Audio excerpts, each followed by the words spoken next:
Spray. नमस्कार मंडळी. तर बघा कसलं ऊन पडलंय, 4 वाजायला आले तरी ऊन बघा कसलं लागतंय. अजिबात हवा नाही, कसलंच वारं नाही बघा.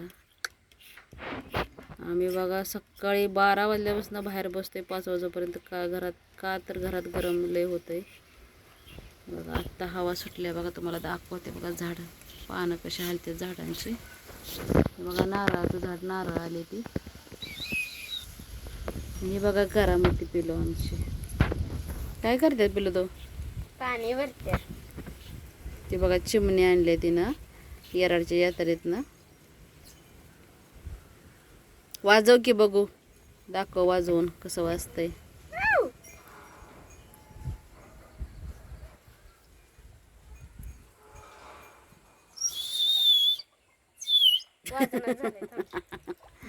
पाणी जास्त असं वाजतंय ना. आजूबाजूच्या चिमण्या सगळ्या गोळा होतील बघा. आता कुठं चिमणी वरडत्या, कुठं बघा आल्याच आल्याच आल्याच आल्याच.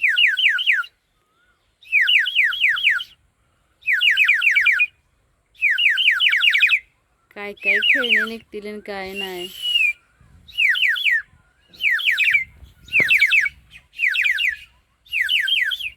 थांब पिलो पिलो थांब जरा बघू.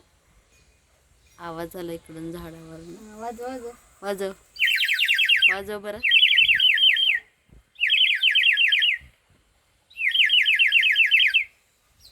थांब थांब थांब. आहे का, येते का आवाज.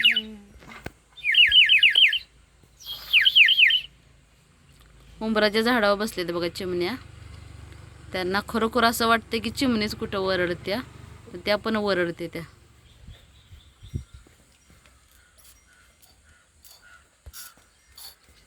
कसं वातावरण झालं. हो, पाणी कसं भरायला लागतं दाखव की. हो का, असं पाणी भरायला लागतं त्याच्यात. थोडं भरायचं असतं ना. थोडं भरायचं, कारण फुल भरले की वाजत आहे ना. असं पाणी भरायचं. आणि बिना पाणी भरता वाजतंय का नाही ना. वेगळंच असते. वेगळंच असते ना. सुट्टी हा, वाजवल तसं पाणी बघा आतलं कसं चिमणीच्या हलतंय.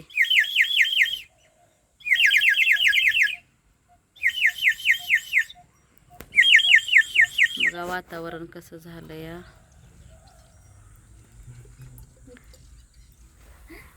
चिमण्यांचा आवाज आता तुम्हाला मोबाईलमध्ये दिसणार नाही क्लिअर, कारण बघा वरती चिमण्या उडते त्या, दिसत नाही क्लिअर ना. अजून ऊन भरपूर आहे बघा, कडक. किती चिमण्या गोळा झाले त्या. हो,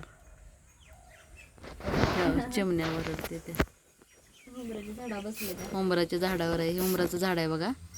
उंबराच्या झाडावर बसलेले चिमणी. आता किती जरी झूम केलं ना तरी चिमणी काही ह्यातनं दिसणार नाही बघा.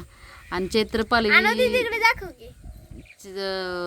काय म्हणतात त्याला, चैत्रपालवी फुटली. चैत्रपालवी, चैत्र महिन्यात झाडाला पालवी फुटते का नाही, तसे हिरवगार झाले बघा उंबराचं झाड. त्याच्या आधी का नाही सगळी पानं गळून गेलेली ती, आणि झाड कसं दिसत होतं बघा.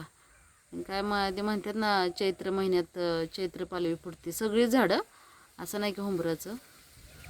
त्या बघा कसं हिरवगार झालंय, हिरवगार. आणि आमचं शेवगा आहे बघा, शेवगा, देशी शेवगा आहे. त्याला शेंगा लागले ते बघा, गच्च भरले झाड शेंगाच शेंगा इथं. आणि इथं सकाळी आंब्याचं झाडाची ढापी मोडली, का तर लय आंबा, एका ढाळीला लय आंबा आलेलं, त्यामुळे ते बोजानं ढाळीच मोडली त्याची. हे आमच्या पिलूनं सगळं आंबा काढून आणलं लोणचं करायला. आंबे दाखव थांब गेले मी. हे आंबा कलंबी आंबा आहेत. कलंबी, हो कलंबी आंबा. खायला चांगलं. पण हे काय होते माहिती आहे का, पिकाच्या वेळेला असं किडका आंबा निघतो यातनं. मग आम्ही काय आता म्हणजे मागच्या वर्षी पहिल्यांदा आम्ही खाल्ला ना तेव्हा किडका निघाला. तर हे दुसरं वर्ष आहे आंब्याचा आंबा लागायचं. त्यामुळे आम्ही ठरवलं की आता लोणच्याला आलाय तोपर्यंतच खायचं, पिकस्तोवर ठेवायचंच नाही ते आंबा. आता त्याचं लोणचं करणार आहे आम्ही. सगळं काढलं नाही ती, कारण काय झालं ढापीला जरासा जीव हाय थोडासा, म्हटलं असू दे जे काय बारकं राहिले ते आंबं ती मोठं होतील हे बघ. नंतर आपण खाऊ ते आंबा. करून दाखवते बघा झाड. अहो काय शायनिंग मारू नकोस. अहो काय झाड आहे, डाळी मोडले त्याची. आणि तीच म्हणजे प्रत्येक वर्षी ह्याच साईडची डाळी मोडती का तर त्या म्हणजे एवढं नाजूक झाड आहे ना, वरती एवढ्या ढाप्या नाही त्या. एका डाळीला हां खोबरे आंबा म्हणतात. आंबट नाही अजिबात. तरी पण आम्ही साखर, चटणी, मीठ, तत्तू पण आहेत बघा. तत्तूचं झाड आहे. तत्तू पण लागते. ते काळे तत्तू, लाल तत्तू.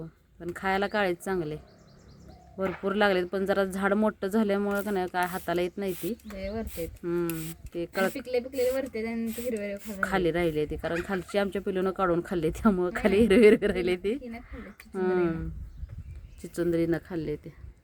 स्प्रेनं पाणी मारते बघा केलेलं होतं. मार गरमच होते तेवढं काय करायचं. किती जरी पाण्यात बसलं ना म्हशीसारखं की शरीराला थंडावा नाही आहे का नाही. सकाळची गरम पाण्यानं आंघोळ करते आणि नंतर असं स्प्रेनं गार पाणी. ते पण फ्रीजमधलं पाणी आहे बघा. फ्रीजमधलं थंड पाणी, गार पाणी आहे. त्यात भरलं त्या बाटलीमध्ये. सारखं बघा असं करत बसते. मस्त वाटते.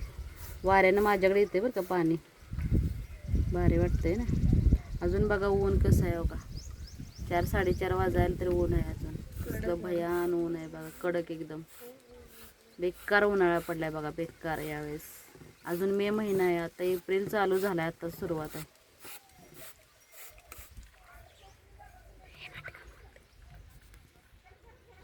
मटक्यातलं पाणी पितोय बघा आम्ही.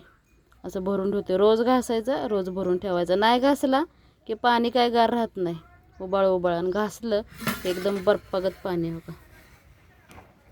पाणी बघा थंड मटक्यातलं पाणी. आम्ही फ्रीजमधलं पित नाही का तर काय होतं पावसाळा लागला की नंतर आमचं डोकं सर्दी जाम होतं. आम्हाला का नाही ते सूटच होत नाही पाणी फ्रीजमधलं. त्यामुळे आम्ही मटक्यातलंच पाणी पितो. आणि कसं आहे फ्रीजमधल्या पाण्यानं ताणच भागत नाही. हे कसं नॅचरल पाणी आहे ना आपलं मटक्यातलं.